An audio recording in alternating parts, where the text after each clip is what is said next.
Ini lagi-lagi hikmah yang menyinggung kita semuanya, mengingatkan kita semuanya, serta memberikan arahan kepada kita semuanya untuk supaya senantiasa mengamalkan dengan ilmu yang kita punya.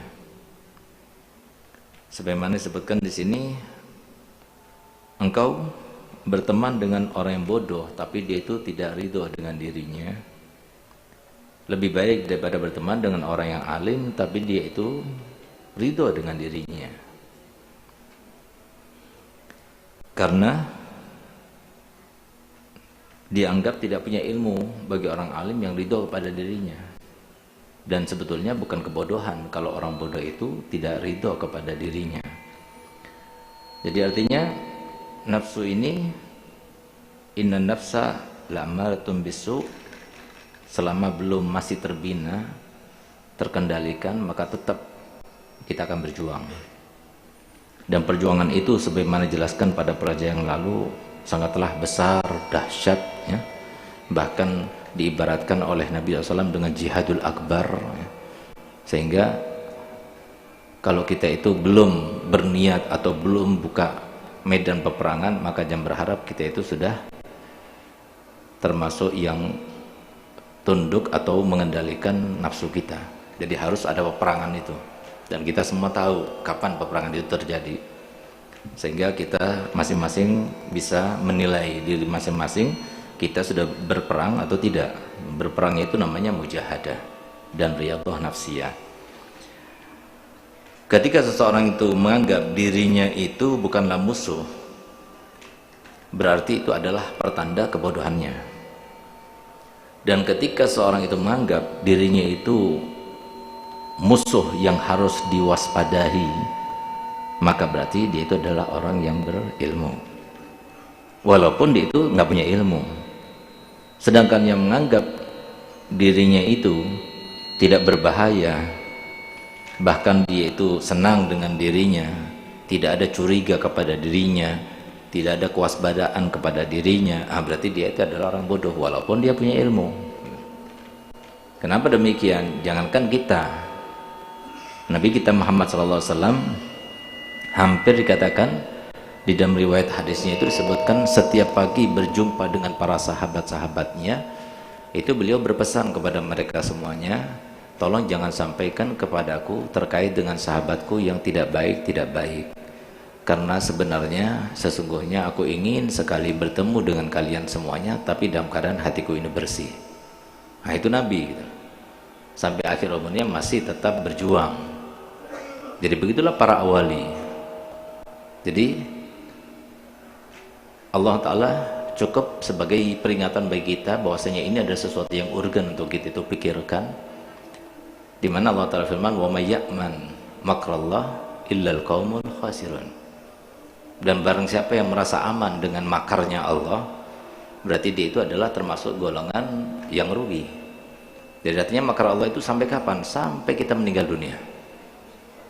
Jadi tambah ke depan berarti tambah berat, bukan berarti tambah ke depan berarti tambah lemah, tambah ringan. Tidak, tambah ke depan tambah berat. Berarti tahun ini ujian kita lebih berat daripada tahun kemarin. Abu Ya Hasan selalu menjelaskan, mengibaratkan hal ini di masjid ketika memberikan wejangan kepada kita semuanya, rahimallah rahmatal abrar. Beliau selalu katakan, lihat itu pohon, tambah tinggi maka tambah kencang anginnya, tambah pendek tambah kurang kencang anginnya. Begitulah kita, ketika seorang itu sudah tambah tinggi makomnya, tambah tinggi derajatnya, maka yang datang itu bukan lagi setan-setan kecil.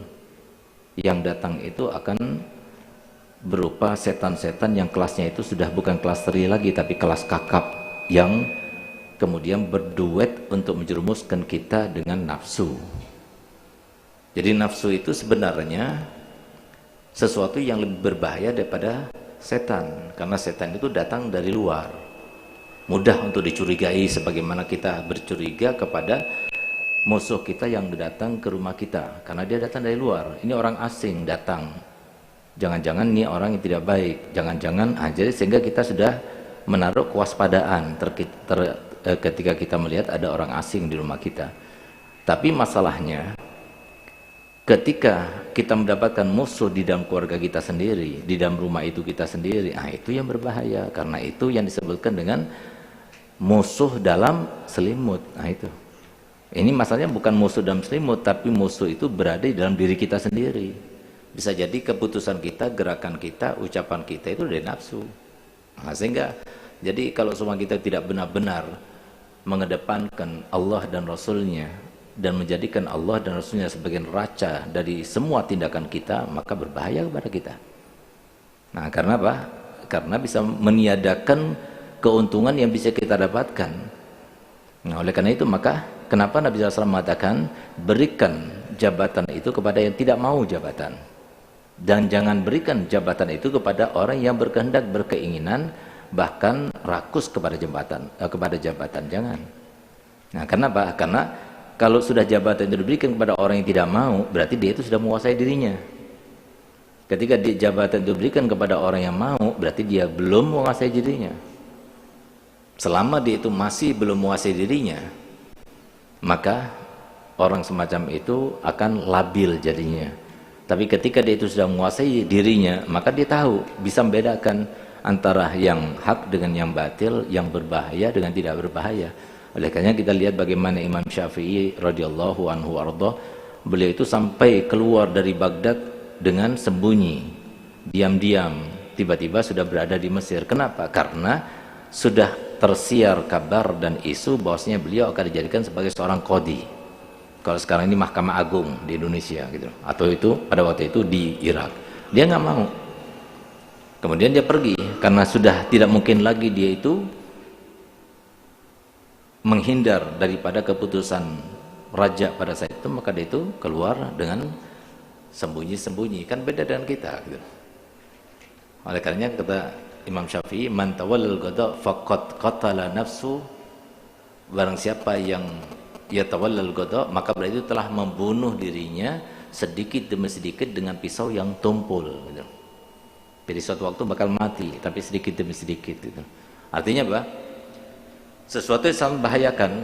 Kalau seumpama memang kita bisa tidak mau tapi dipaksakan, insya Allah kita waspada. Tapi kalau kita mau tanpa ada penolakan di awal, itu yang berbahaya. Oleh karena itu maka untuk mengoreksi diri kita ini termasuk yang mau atau tidak mau itu sulit sekali.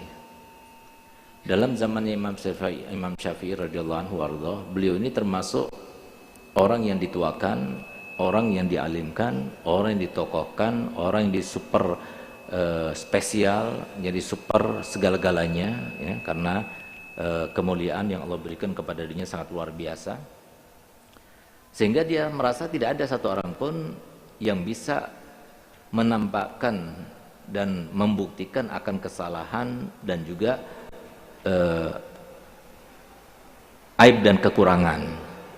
Sehingga di saat itulah maka dia memutuskan untuk lari dengan cara diam-diam. Kenapa demikian? Karena dia khawatir kepada dirinya. Ini termasuk orang yang tidak merasa bahwasanya dia itu aman dengan dirinya. Dia tidak ridho dengan dirinya. Ini termasuk yang seperti itu. Kalau orang yang tidak merasa aman dengan dirinya, maka dia adalah orang yang mengamalkan dengan ilmunya. Tapi kalau orang yang merasa aman dengan dirinya, maka dia adalah orang yang bodoh walaupun dia orang alim. Bangun malam, sudah bangun dia, sudah bangun. Baik itu dengan alarm ataupun dengan kebiasaan yang dia bangunkan. Nafsunya mengatakan tidur, enggak, aku enggak mau tidur, bangun. Berarti kan dia melawan. Artinya melawan itu tidak ridho kepada dirinya. Masih melawan dia. Berarti tidak ridho kepada dirinya. Ketika dia sudah tidak ridho kepada dirinya, berarti dia sudah termasuk orang yang mengamalkan dan ilmu. Tapi kalau ketika ridho dengan dirinya, diikuti semua keinginannya, itu yang berbahaya. Oleh karena itu maka fahami benar-benar yang semacam ini bukan hanya ilmu yang terkait dengan anak-anak ibtidaiyah atau anak-anak sanawiyah atau bahkan anak aliyah, tapi kita ini memerlukan ilmu yang semacam ini dan seorang mursyid yang menunjukkan kepada kita apa yang harus kita lakukan dan apa yang harus kita tinggalkan sampai kapan? Sampai kita meninggal nanti. fala budda min syaikhun tasiru bi sayrihi. Jadi harus ada seorang syekh, kata Habib Al-Habsyi, yang terus akan menunjukkan kepada kita jalan yang terbaik bagi kita. Jadi jangan merasa sudah nggak ada lagi yang lebih alim daripada saya sudah yang paling alim, saya yang lebih pintar, saya lebih, itu susah sudah seperti itu. Jadi harus kita itu menganggap satu orang adalah guru kita, sehingga orang itu nanti ketika kita itu merasa ada kekurangan, merasa tidak pasti, maka kita akan kembali kepada dirinya dan kita akan merasa terus diawasi oleh dia gitu. Nah itu ya, semacam itu harus kita terapkan. Makanya selalu Abu Yazain Al-Fakir dan anak-anak Abu Ya Hasan semuanya menyampaikan bahwasanya di antara wasiat guru-guru kita, baik itu Abu Ya Habib Sayyid Muhammad Al-Maliki rahimahullah rahmatul abrar, Habib Salim Syatiri, begitu pula Al-Habib Zain bin Ibrahim Smith, beliau selalu berpesan kepada kita, mazilta taliban, masih saja kamu itu sebagai seorang talib. Sampai kapan? Sampai kita meninggal sebagai talib. Karena apa? Karena talibul ilmi, ya, talibul ilmi sebagai predikat talibul ilmi itu merupakan sebuah kemuliaan yang luar biasa karena masih niat belajar. Tapi kalau sudah dia itu lepas dari talibul ilm, berarti dia itu merasa dirinya sudah di atas rata-rata, sehingga tidak ada lagi niat untuk mencari ilmu. Ketika sudah tidak ada lagi niat mencari ilmu, sudah tidak ada lagi pahala yang didapatkan. Man kharaja li talabil ilmi kharaja mujahidan fi sabilillah. Terkait dengan keutamaan-keutamaan orang yang mencari ilmu itu sudah nggak ada lagi, rugi dia. Sehingga ditanyakan, siapa ente? Ana talibul ilm. Sampai kapanpun. Jadi Imam Syafi'i ketika bertemu dengan seseorang yang dia tidak tahu dengan kebesarannya, ketika tanya, gal man anta? Gal ana talibul ilm. Bukan nasyirul ilm, bukan orang yang alim, enggak, aku adalah seorang santri. Jadi yang demikian itu untuk mereka yang merasa dirinya itu masih musuh, mudah sekali dia akan mengatakan demikian, karena maksud dia itu mengucapkan demikian untuk bikin marah nafsunya. Setelah marah, stroke nafsunya, mati akhirnya gitu. Nah, tapi kalau kita biarkan nafsu kita merajalela, apa saja yang diinginkan diikuti, kita tidak melawan dan sebagainya, itu yang berbahaya. Oleh karenanya kalau kita itu mau membedakan siapa di antara kita yang termasuk melawan atau tidak, tinggal kita lihat bagaimana kita merespon semua waridat. Waridat itu yang datang kepada kita, baik ucapan, keadaan maupun tindakan daripada orang lain di luar sana, keadaan baik itu istri, anak dan sebagainya. Bagaimana kita meresponnya? Kalau kita merespon secara spontan, berarti dia itu adalah orang yang dikendalikan nafsu. Tapi kalau kita tidak mengendalikan, kecuali setelah kita berpikir dulu, diam, berarti dia orang yang bisa mengendalikan dirinya. Itu saja, paling rendahnya, paling mudahnya untuk bisa membedakan antara orang yang bisa mengendalikan dirinya dan tidak bisa mengendalikan dirinya adalah bagaimana dia merespon. Kalau dia merespon dengan cepat, berarti dia belum bisa. Tapi jangan sodon, ini neraca dan barometer yang semacam ini kita jelaskan kepada kalian bukan untuk sudon kepada orang lain, tapi untuk supaya kita ini termasuk orang yang berhasil dalam mengendalikan diri. Ciri-cirinya seperti itu. Jadi kalau kita itu tidak cepat-cepat merespon sesuatu yang terjadi pada kita, kecuali setelah kita bandingkan atau jadi neracakan kepada 4 neraca, yaitu Al-Quran, hadis Nabi, asar, dan juga kepada hati nurani. Pantas tidak orang seperti saya melakukan yang semacam ini? Kalau nggak pantas, tinggalkan. Dalam Al-Quran ada nggak? Dalam hadis ada nggak? Dalam asar salafus saleh ada nggak yang semacam ini? Ada, ikuti. Nggak ada, jangan, tinggalkan. Nah, pertimbangan terakhir adalah hati nurani kita, dan hati nurani tidak akan bohong kepada kita. Nah, jadi itu saja. Nah, oleh karenanya di sini teman itu sangat berpengaruh, ya. Lingkungan itu sangat berpengaruh.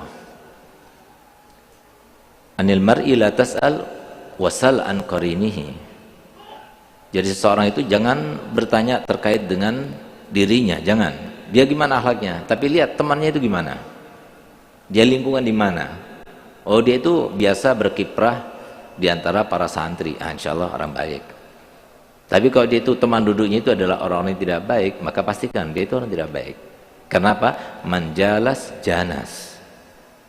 Jadi siapa yang duduk bersama seseorang, maka dia itu akan sedikit demi sedikit, lambat laun akan berubah seperti orang yang duduk sama dia. Nah, oleh karena itu maka hendaknya berhati-hati dengan kita itu duduk bersama mereka yang bukan sealiran dengan kita. Kenapa Habib Ali Habsyi Sayyibul Maulid ketika dia itu diminta oleh ayahnya kepada ibunya untuk tinggal di Makkah untuk supaya dididik oleh beliau sendiri Habib Muhammad bin Husain Al-Habsyi rahimahullah rahmatullah berar, maka beliau tidak izinkan bahkan untuk sholat Jumat saja tidak diizinkan, tapi semuanya dilakukan di rumahnya, bahkan dibelikan bola untuk main di rumahnya saja supaya dapat terpantau. Tapi ketika seseorang itu sudah tidak terpantau, apalagi kita tidak tahu dengan teman-temannya, maka saat itulah itu sesuatu yang sangat mengkhawatirkan. Oleh karena itu kenapa Sayyidina Yakub alaihissalam seorang nabi, seorang rasul, anaknya seorang nabi, anaknya seorang rasul, tapi kenapa seperti beliau sampai bisa menangisi anaknya sampai buta matanya? Apakah itu berarti membutakan dirinya daripada melihat nur Allah Subhanahu wa taala, sesuatu yang lebih agung, sesuatu yang lebih mulia, sampai dia itu dibutakan dengan cinta kepada anaknya? Tidak, bukan seperti itu. Tapi dari saking cintanya Sayyidina Yakub kepada Sayyidina Yusuf, dia takut Sayyidina Yusuf ini lingkungannya di mana, berada di mana. Dia tidak tahu, padahal yang membentuk seseorang karakternya, ya, moralitasnya itu adalah lingkungannya. Dia nggak tahu sekarang lingkungannya di mana, siapa yang membentuk lingkungan itu. Nah, sehingga apa? Dia itu menangis karena itu. Dari saking cintanya, bukan karena berpisah dengan Nabi Yusuf, tidak.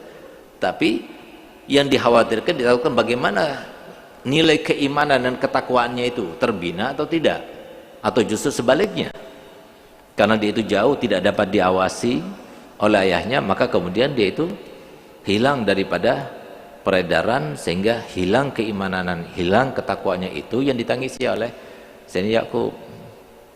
Oleh karena lihat bagaimana Sayyidina Yakub memberikan wasiat kepada anaknya. Tidak ada wasiat Sayyidina Yakub itu kemudian bertanya kepada anak-anaknya, "Maza ta'kuluna min ba'di?" Ya, atau "Fi ayyi makanin taskunun?" Tidak, tapi "Maza ta'buduna min ba'di?" Apa yang akan kalian sembah setelah aku nggak ada? Karena itu sesuatu yang mengkhawatirkan. Jadi keimanan dan ketakwaan itu sesuatu yang mengkhawatirkan, dan jadikan sebagai neraca untuk kita itu khawatir pada anak kita itu di situ letaknya. Bukan di dalam keselamatannya, bukan dalam masa depannya. Itu masa depan bukan urusan kita, itu urusannya Allah, itu masa depan itu.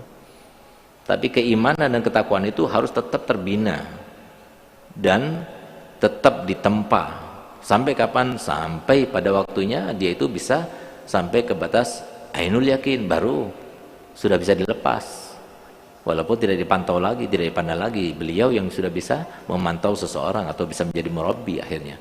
Nah, jadi oleh karena itu maka di sini kita berada di zaman yang sudah berbeda, zaman yang penuh dengan kemudahan, tapi justru kemudahan itu kita tinggalkan untuk mendekatkan diri kepada Allah. Kalau dulu Imam Ali Zainal Abidin di zaman yang sangat sulit untuk menyampaikan dan memberikan kebaikan dengan cara diam-diam, maka beliau itu melaksanakannya. Bahkan tidak ada seorang pun yang mengetahuinya, bahkan istrinya, anaknya tidak ada yang tahu. Pernah ketahuan sekali oleh budaknya, dia membawa karung yang biasa dibawa setiap malamnya. Maka kemudian si budak itu mendekat kepadanya dan berkata, "Galia Imam, biarkan aku yang membawanya untukmu." Apa jawabannya? "Galak, biarkan aku yang membawa." "Galia Imam, aku adalah budakmu, engkau mau beliku untuk apa kalau bukan aku mengabdi kepadamu?" Apa katanya? Ketika sudah dipaksa seperti itu, maka dia merasa nggak enak gitu loh. Nah, itulah orang soleh gitu loh. Sampai kepada budaknya pun dia itu merasa nggak enak gitu loh. Dan subhanallah, orang sekarang seperti itu masih ada. Jadi baru-baru ini atau kemarin tepatnya 2 hari yang lalu ya, ada seorang yang ternama termasuk Saibul Haul ya di Indonesia, murid daripada Abu Ya Maliki, di mana beliau itu ingin menegur supirnya, tapi dia nggak bisa menegur supirnya, sehingga dia telepon kepada temannya, "Coba tegur supirku," gitu. Coba sampai segitunya gitu. Kenapa? Dia menjaga perasaannya. Dia tidak berlaku dengan semena-mena, tapi dia berhati-hati. Dia tidak menganggap ini bawahannya, tidak. Tapi dia takut sampai dia itu menegur, akhirnya dia berubah, sehingga dia minta tolong kepada orang lain untuk supaya menegurnya. Itu kan sesuatu yang luar biasa. Nah, begitu pula Nabi Allah Yakub alaihissalam, dia itu yang terpikirkan olehnya ketika dia akan meninggal bukan masalah rezekinya. Itu rezeki nggak sama sekali sedikit pun terbesit di dalam jiwa atau di dalam lintasan hati para nabi, para rasul, apalagi para mereka Nabi kita Muhammad SAW, ya. Sebagaimana sudah diungkapkan apa yang dirasakan, mal faqru ahsya alaikum, bukan hanya kepada keluarganya, kepada kita semuanya, mal faqru ahsya alaikum. Kenapa Nabi SAW mengatakan demikian? Harusnya kita harus amati, cermati, lalu kita teliti kenapa Nabi SAW mengatakan demikian. Karena Nabi SAW itu memikir kepada kita dan mencintai kepada kita melebihi daripada cinta kita kepada diri kita. Kita kan melakukan sesuatu untuk kepentingan kita, tapi kita tidak pernah memikirkan bahayanya untuk kita. Nabi Muhammad memikirkan kepentingannya dan bahayanya lebih besar mana, dipertimbangkan oleh Nabi, baru kemudian dikasih tahu kepada kita yang terbaik. Kita kan enggak. Paham? Kalau kita mau kawin, cari yang cantik apa yang jelek? Ayo, cantik apa jelek? Jawab. Cantik apa jelek? Cantik, langsung sudah gitu. Paham? Tinggi apa pendek? Putih apa hitam? Doer bibirnya atau sensual? Pasti kan kita pilih itunya. Nah, tapi Rasulullah enggak. Nah, itu yang kita pilih. Jadi kita lebih mementingkan diri kita tanpa kita mementingkan yang berbahaya kepada kita, nggak dipertimbangkan. Kenapa nggak dipertimbangkan yang membahayakan diri kita? Ini sesuatu yang bermanfaat bagi kita, tapi kita tidak pernah melihat, dan ini juga sesuatu yang berbahaya kepada kita. Kenapa nggak dipikirkan dari sisi berbahayanya? Sekarang kalau seumpama ada sebuah kemanfaatan kepada diri kita, sekaligus ada sebuah kemadaratan, harusnya seorang yang cerdas itu, dan kita dituntut oleh Nabi untuk menjadi orang yang cerdas, sehingga Nabi SAW bersabda, innallaha yuhibbul mu'minal gawi minal mu'minid dhaif. Dalam hadis lain Nabi SAW bersabda, al-qayyisu man dana nafsahu wa amila lima ba'dal maut. Di dalam hadis lain Nabi SAW bersabda, innal al-muslimu la yadkhulu fil juhri marratain. Itu kan memberitahukan kepada kita untuk menjadi orang yang cerdas. Jadi paling tidak cerdasannya itu digunakan, jangan sampai kita itu masuk ke dalam lubang yang sama sampai 2 kali. Jadi kalau kita amati, kalau kita teliti, kita perhatikan, jadi semua himbauan Nabi SAW itu terkait dengan sesuatu hal yang dilarangnya ataupun dihimbau untuk dilakukannya, itu selalu identik dengan kebalikannya. Kalau kebalikannya itu lebih berbahaya, maka beliau lebih mementingkan jangan. Tapi kalau kebalikannya itu lebih ringan, maka beliau itu lebih menegaskan silakan, lakukan. Itu Nabi kita Muhammad SAW. Kalau kita perhatikan ibarat daripada perintah beliau, istilah yang digunakan oleh beliau, jadi kalau sesuatu yang dianjurkan berarti keburukannya itu kecil sekali. Tapi kalau sudah sesuatu dilarang atau kita itu dihimbau untuk menjauhinya, itu kejahatannya lebih besar sekali. Kenapa kita itu tidak pernah memikirkan sesuatu yang dilarang oleh Nabi SAW untuk meneliti apa sih bahayanya di situ? Bahkan kalau seumpama kita itu membaca hadis-hadis tentang targhib an asya yang diraghaban Nabi SAW anhu, itu pasti kita itu tidak suka, lebih senang yang at-targhib fihi. Padahal yang targhib fihi itu nggak usah dipikirkan, tinggal kita tahu saja. Tapi yang muraghab anhu itu berbahaya, itu harusnya kita pikirkan. Kita kan tidak. Ketika kita kawin, pertimbangannya apa? Cantik, kaya, ya kan, badannya ideal, bisa menyenangkan ketika di rumah dan sebagainya, tanpa kita pertimbangkan bahwasanya Allah menciptakan segala sesuatu itu dengan konsep yang sama. Apa itu konsepnya? Semuanya ada kelebihan, ada kekurangannya. Nabi karena cintanya kepada umatnya, maka yang ada kekurangannya lebih banyak daripada kelebihannya dilarang oleh Nabi. Tapi yang ada kelebihannya lebih banyak dan mudah kekurangannya itu diatasi, diperintahkan oleh Nabi. Itu cara Nabi SAW memerintahkan dan melarang kita. Tapi kita di dalam memaknai apa yang disampaikan Nabi SAW itu kurang cerdas, kurang cerdik, kurang cermat gitu. Sehingga biasa aja lah, yang penting kita sudah tahu, sudah belajar dan sebagainya. Nah, padahal kalau seumpama misalnya Al-Fakir ini sebagai anak daripada guru-guru kalian mengatakan, hati-hati ya, di rumah kamu itu ada musuh. Dia itu musuh dalam keluarga, hati-hati sama dia. Misalnya Ustaz sebutkan namanya Fulan, hati-hati sama dia. Kira-kira kalian lebih percaya kepada orang itu yang di rumah itu atau kepada Ustaz? Tentunya kepada Ustaz, ya kan? Sehingga kalian akan waspadai dia. Nah, ini yang berbicara bukan kita, tapi berbicara dengan Nabi kita Muhammad SAW. Kok bisa kita itu kurang kewaspadaan di dalam hal itu?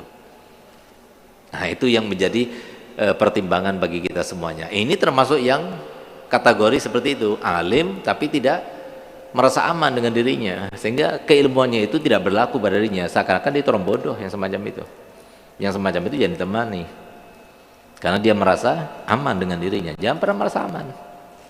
Jadi sampai kapanpun Habib Bakar Al-Idrus, Abu Bakar bin Abdullah bin Abu Bakar bin Abdurrahman As-Saggaf, beliau itu ketika mengatakan siapa yang mencium tanganku berarti dia itu seakan-akan menempelengku, dan barang siapa yang mencium lututku apalagi kakiku maka seakan-akan itu mencungkil kedua mataku. Kapan dia ucapkan? Ketika dia itu fi bidayah, tidak fi nihayah. Bukan ketika beliau ucapkan ketika masih muda atau kalau beliau itu masih belajar, tidak, setelah beliau itu menjadi orang besar dia ucapkan seperti itu. Dengan mudahnya dia mengucapkan seperti itu, dengan mudahnya. Kenapa? Tambah dia itu berilmu, tambah dia itu tahu akan dirinya, tidak akan dibiarkan. Nah, jadi selama kita itu merasa aman dengan nafsu kita, maka berarti kita ini termasuk orang yang tidak aman. Barang siapa yang merasa tidak aman dengan nafsu kita, berarti dia termasuk orang yang aman. Kenapa? Karena dia itu mewaspadai dirinya. Nah, yang bahaya itu adalah dia itu merasa dirinya tidak ada musuh, sehingga dia itu akan terjerumus dan terjerumus dan terjerumus dan terjerumus. Bahkan ada orang alim belajar dari dalwa, tapi dia itu bermuamalah dengan muamalah riba. Ada semacam itu, ada gitu loh. Kenapa? Karena dia itu tidak merasa aman dengan dirinya. Jadi jangan kita itu merasa bahwasanya kalau kita itu punya ilmu berarti kita pasti terjaga. Belum tentu. Justru yang banyak terjerumus ke dalam kesalahan, bahkan kesalahan itu fatal, itu adalah orang yang punya ilmu daripada orang yang biasa gitu. Karena orang biasa itu kadang-kadang pilihannya itu nggak banyak. Taat kepada Allah, taat Rasulullah, nggak ada lagi. Sehingga apa? Dia nggak mau didengar. Hatta orang alim siapa dia ngomong dia nggak mau. Ada anak begitu, bagus itu. Ketimbang kita sok-sok minteri, kemudian kita itu menjadi seorang mufti sendiri gitu. Itu yang banyak sekarang ini. Kita lihat tadi kembali kepada Habib Ali, Sayyidina Ali Zainal Abidin. Apa katanya kepada budaknya? Kalau nanti aku di pada mahsyar, ya, apakah kamu juga mau memikul dosaku? Maka kata budak itu, gal tidak, wahai imam. Kalau begitu biarkan aku pikul sendiri. Karena yang memikul dosaku adalah aku sendiri. Itulah maksud daripada ucapan datuknya Nabi SAW. Innal abdal mu'mina baina makhafatain. Sesungguhnya seorang hamba yang mukmin itu hendaknya dia selalu memikirkan dua waktu itu. Dua waktu itu selalu jadi hantu buat kita, yang menakut-nakuti kita, yang selalu kita awasi, selalu kita jadikan sebuah pertimbangan. Apa itu? Baina umrin qad madha, antara waktu yang sudah berlalu ini, 40 tahun, 50 tahun yang lalu ini. La yadri mallahu sani'un fihi. Kita tidak tahu apa yang diputuskan Allah Ta'ala karena pekerjaan kita dulu. Berapa banyak kita itu telah durhaka sama orang tua dengan tindakan kita, ucapan kita. Berapa banyak kita itu telah durhaka kepada guru. Adakah di antara kita yang berani bersumpah bahwasanya apa yang kita lakukan dulu daripada dosa-dosa itu satu saja pasti Allah akan ampunkan dosanya? Ada yang berani sumpah? Nggak ada yang berani. Begitu pula kebaikan, tentunya kita pernah melakukan kebaikan di masa yang lalu. Apakah ada di antara kita yang berani bersumpah bahwasanya kebaikan yang telah lalu yang pernah kita lakukan pasti Allah akan terima dan Allah akan ganjar kebaikan itu, walaupun itu bersalawat kepada Nabi Muhammad. Ayo, berani bersumpah? Gak ada yang berani bersumpah. Gak ada di antara kita yang berani bersumpah. Wa umrin god bakia, dan umur yang masih tersisa. Sisanya berapa? Saat mutahhar, Kiai Mutahhar, tinggal berapa tahun nanti meninggal? Gak ada yang tahu kita. Habib Ahmad Jufri kita masih ingat, kita main bola dulu, sekarang udah jenggotnya putih semua. Tinggal berapa tahun, berapa bulan, kita nggak tahu. Mallahu ghadin fihi, la yadri, kata Rasulullah, la yadri mallahu ghadin fihi. Allah tidak tahu apa yang akan diputuskan, kita nggak tahu. Jadi tambah ke depan, mohon maaf, tambah berat. Kalau kita itu tambah jauh daripada ilmu dan sumbernya, tambah sulit kita menghadapi kehidupan ini. Supaya mudah, jangan cuma kita, tapi bersama-sama keluarga kita harus dengar semuanya, supaya sinergi semuanya. Kalau enggak, timpang. Kita punya ilmu, istri kita nggak punya ilmu, anak kita nggak punya ilmu, susah jadinya. Kita mengatakan begini, mereka nggak ngerti, mereka ngotot, enggak, yang begini. Emang dasar itu abah kamu itu, dia kolot, dia begini, itu musuh jadinya. Kenapa? Nggak sinergi, harus sama-sama. Oleh karenanya Allah Ta'ala menghimbau kepada kita, ku anfusakum wa ahlikum, diri kamu dulu sudah bisa menguasai, baru keluarga kamu. Supaya apa? Bisa bersama-sama. Karena kita itu nggak mungkin masuk surga itu sendirian, nggak mungkin. Kita akan bersama-sama, masuk surga bersama-sama, masuk neraka juga bersama-sama. Naudzubillah. Nah, oleh karena itu maka di sini jadi harus sama-sama gitu. Yang paling mudah untuk mendapatkan kebahagiaan dan kemudahan serta harapan kita semuanya terlaksana di dunia itu adalah ilmunya Nabi. Nah, sekarang mudah. Nggak perlu kita sampai ke pondok, setiap hari kita datang ke pondok, tinggal buka klik live, selesai sudah. Seperti di rumah, jadi setiap ada live di Pondok Putri itu nyambung, jadi ada salon nyambung, tinggal tag biar hidup. Serah mereka itu mau dengar nggak dengar, yang penting kita hidupkan. Apa kita nggak mampu tuh seperti itu? Misalnya sekarang mau jadi seperti Sayyidina Ali Zainal Abidin agak sulit, karena di mana-mana ada CCTV-nya misalnya. Ya sudah, sekarang ini tidak sesulit di zamannya Sayyidina Ali Zainal Abidin. Antum kan tahu semuanya kan, nomor rekening anak kan? Ya kan? Kalau antum ngirim uang sama anak, ya, malam-malam, siang-siang, pagi-pagi, apa anak tahu itu dari ente? Nggak paham. Nggak ada dijelaskan di bank itu, dari fulan-fulan, nggak ada. Masuk, oh itu sedekah sir itu. Kalau nggak tahu tanya wala dialui, atau anda jelaskan kan 2250399777 BC atas nama Segaf Baharun.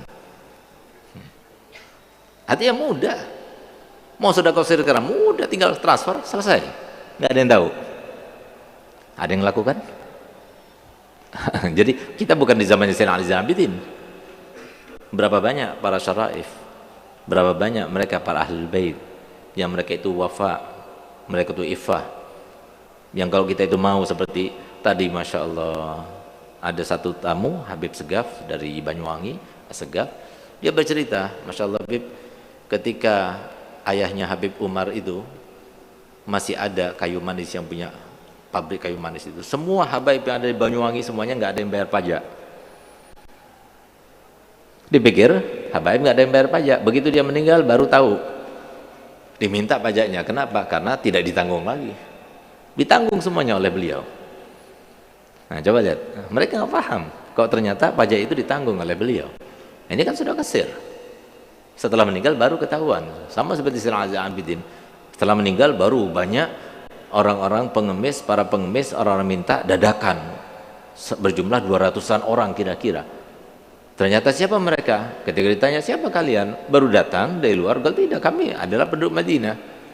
Cuma selama ini kami setiap bulan ada seseorang yang mengantarkan untuk kami makan apa yang kami makan. Setiap kami buka pada suatu malam tertentu ada makanan itu. Cukup untuk sebulan, cukup untuk seminggu, cukup untuk 2 minggu. Ah, sekarang sudah nggak ada lagi, sehingga aku mau kemana? Aku nggak bekerja. Ternyata apa? Ternyata itu adalah yang mendapatkan dan berhak mendapatkan sedekah sir daripada Imam Ali Zainal Abidin. Nah, gitu. Nah, oleh karena itu maka di sini jadi kita ini manusia itu memang cari masalah gitu loh. Ketika kitab itu sulit untuk kita dapatkan, maka kita rajin untuk mencari kitab. Tapi ketika kita itu sudah mudah untuk kita cerna, untuk kita baca, justru kita menjauhi. Ini sekarang zamannya. Dulu kita mau cari kitab itu sampai, ingat zamannya sampai kita ini pernah ngirim surat ke Australia untuk mendapatkan buku dari Australia bahasa Inggris itu. Kadang-kadang ada yang dapat, ada yang nggak dapat. Ke Turki kitab kirim juga, kadang-kadang ada yang dapat, nggak ada yang dapat. Sekarang ngapain kita mau minta begitu? Banyak di perpustakaan. Sekarang di HP Ana ada sekitar 10.000 PDF kitab. Dibaca? Nggak dibaca. Nah ini, itu sifatnya manusia. Jadi tambah dimudahkan, tambah melupakan. Bukan tambah dimudahkan, tambah bersyukur. Tidak, tambah mudahkan, tambah melupakan. Tambah sulit, tambah dia itu bersyukur. Tapi tambah mudah, justru tambah sulit untuk bersyukur. Itulah manusia. Kenapa? Karena tidak diiringi dengan keilmuan. Ketika dia tidak diiringi dengan keilmuan, maka dia tidak menghargai sesuatu. Tapi yang menjadikan dia itu tidak menghargai siapa? Ya dirinya. Jadi nafsu itu lebih jahat daripada setan. Nafsu itu lebih kuat daripada setan. Karena setan itu harus ada sebab. Baru dia itu bisa menguji kita. Baru dia itu bisa membisiki kita. Ya, nggak ada setan itu datang kepada kita di saat kita berada di pondok seperti sekarang ini, nggak ada. Kecuali kalau kita ini termasuk yang naudzubillah luti gitu. Homo, baru timbul di situ setan itu. Tapi nggak ada di antara kita yang ada di pondok ini, di lingkungan ini yang semuanya laki-laki, kemudian setan mengganggu kita untuk kita melihat perempuan dan sebagainya. Nggak ada, karena nggak ada perempuan di sini. Setan itu bisa mengganggu ketika sudah ada sebab, baru dia bisa mengganggu. Tapi kalau ada yang mengganggu, padahal nggak ada sebab, itu bukan setan, itu namanya nafsu. Nggak ada sebabnya timbul, itu nafsu. Kalau ada sebabnya, lalu timbul keinginan untuk berbuat dan sebagainya yang melanggar perintah Allah, itu namanya setan. Tapi kalau nggak ada sebabnya, itu adalah nafsu. Yang ada sebabnya itu kan kita harus waspada. Ngelihat perempuan cantik, ingat Allah, astagfirullah, astagfirullah. Tapi pengen gitu loh, pengen, dan mati pengen. Tapi kita masih ingat, masih diingatkan, jangan, nanti nggak mimpi Rasulullah loh. Gitu. Ada masih yang mengingatkan itu ada, gitu, ya kan? Masih mending. Tapi kalau sudah dari diri kita, di dalam itu, bisikan itu, bukan dari luar, tanpa ada sebab, gimana kayak cara mengatasinya? Seperti su'don, seperti merasa lebih baik daripada orang lain, merendahkan orang lain. Bagaimana kita mengatasinya? Itu lebih berbahaya daripada cuma kita itu melihat perempuan, bertemu dengan para pejabat, orang kaya dan sebagainya. Lebih sulit itu. Oleh karena dikatakan jihadul akbar. Maka dari itu, maka di sini posisikan diri kita sesuai dengan posisi yang disenangi, dibahagiai, dikehendaki oleh Allah dan Nabi-Nya Muhammad SAW. Itu yang harus kita lakukan, dan itu pekerjaan kita. Apa itu pekerjaan kita? Apa yang kita cari? Yang kita cari cuma ridhonya Allah dan cintanya Nabi Muhammad. Oh Bib, anda punya pekerjaan lain, apa itu? Cari rezeki. Rezeki itu Allah yang nanggung, nggak usah cari, jemput. Yang penting inti gerak, Allah kasih. Tapi ridho Allah itu dicari. Kalau nanti nggak cari, nggak bakal dapat. Cari ridho Allah itu, cari cintanya Nabi itu, cari. Tapi kalau rezeki nggak perlu. Kenapa? Karena pengalaman itu sudah tertanam dalam diri kita. Sekian lama, sekian tahun, sekian waktu, sekian keadaan yang sudah berlalu pada kita, masih juga nggak yakin juga kepada rezeki, itu kan aneh. Sampai jenggotnya putih masih nggak yakin sama rezeki, itu kan luar biasa itu. Jadi kita ingatkan masa-masa kita itu menyantri dulu waktu di pondok. Adakah di antara kita ketika mondok itu kemudian pernah berdoa begini, ya Allah, berikan aku sarapan pagi, ya Allah, berikan aku makan siang nanti, ya Allah, berikan aku makan malam nanti? Ada? Waktu kita mondok dulu ada? Ada di antara kita berdoa seperti itu? Kenapa kita nggak berdoa seperti itu? Jawabannya apa? Kenapa? Karena sudah ada, disediakan pondok. Ini jaminan pondok, jaminan pondok, bukan jaminan Allah. Bagaimana jaminan Allah? Wa ma min dabbatin fil ardi illa 'alallah. Allah zat yang maha profesional. Illa 'alallahi rizquha. Kan aneh kita ini. Jadi kadang-kadang kita itu perlu bertanya pada kita, iya ya, anak ini alim gak sih gitu. Jangan-jangan kita termasuk seperti dikatakan tadi. Dikatakan ustadz, dikatakan orang alim, dikatakan dai, dikatakan habib, dikatakan mubalik, tapi ternyata kita ini tidak mengamalkan dengan ilmu kita. Fayo ilmin katanya. Ilmunya kayak gimana itu? Pantas itu dikatakan orang alim yang semacam itu. Itu dikatakan oleh beliau. Oleh karena itu maka memang ilmu itu ya hujjatun lana atau sebaliknya hujjatun alaina. Ketika tidak diiringi dengan kemanfaatan, maka yang terjadi itu adalah ilmu itu adalah hujjatun alaina. Itu yang kita takuti. Itu yang diminta oleh Nabi SAW. Allahumma inni as'aluka min ilmin a'udzubika min ilmin la yanfa'.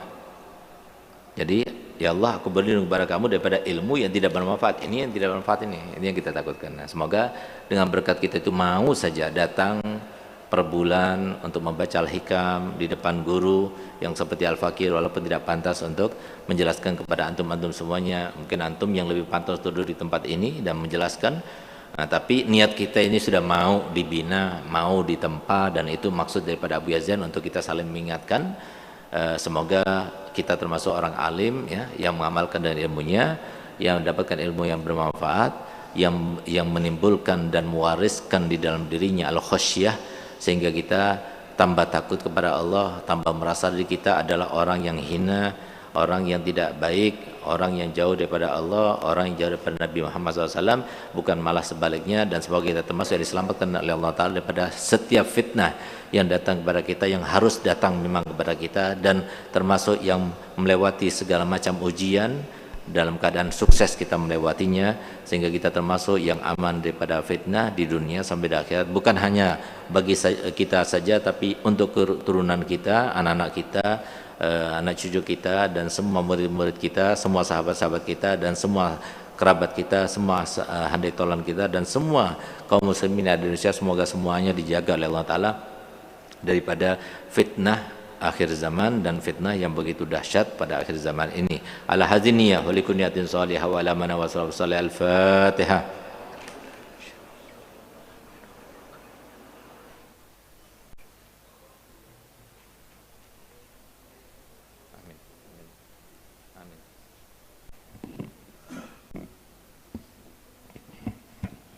Bismillahirrahmanirrahim. Alhamdulillahirabbil alamin. Allahumma ya awwalal awwalin wa ya akhiral akhirin wa ya quwwatal matin wa ya rahimal masakin ya rahman ya rahim. Allahumma inna nas'aluka Allahumma inna nas'aluka Allahumma